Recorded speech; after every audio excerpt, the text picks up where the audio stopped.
Welcome to another episode of One or More, where I try to make you laugh one or more times. Let's get started. Well, today's the day after Mother's Day, and if you didn't get your wife or the mother of your children anything significant for Mother's Day, you're probably unexpectedly celebrating National You're in the Doghouse Day. Today, the New York Times quickly removed the word fetus from its Wordle answer in a bid to keep the popular online game distinct from the news. Although the subtle reference by the New York Times would have been made more clear if the five-letter replacement word was abort. Oh, I see what they're doing there.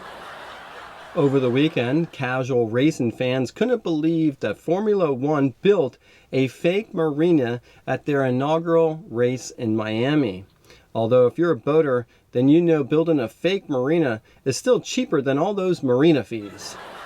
By the way, the male racing fans who strongly opposed the fake marina were totally supportive of their wives' upcoming plastic surgeries. This week, jeweler Christie's will auction off the largest white diamond ever. The single 228-carat diamond is expected to fetch more than 72 blowjobs. Yesterday, the Russian ambassador to Poland was doused in red paint while laying a wreath in Poland. When the delusional President Putin heard about the dousing, he immediately declared war on paint. In health news, the Biden administration issued a new grim warning that the U.S. could potentially see 100 million COVID-19 infections this fall and winter.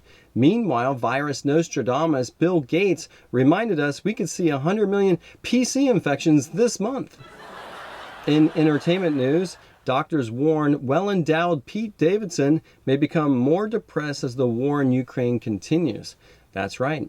As President Zelensky's celebrity increases, doctors fear Kim K may jump ship to the next big thing. And finally, the Supreme Court is still dealing with the loss of court secrecy in light of the leaking Roe v. Wade opinion. However, it's nice to know that the Supreme Court justices still believe in, hey, I'm going to tell you something, just promise not to tell anyone. And that is the news and jokes for May 9th. If I made you laugh once, then please hit that like button. All right, don't be cheap. Thanks for watching, and I'll see you again tomorrow.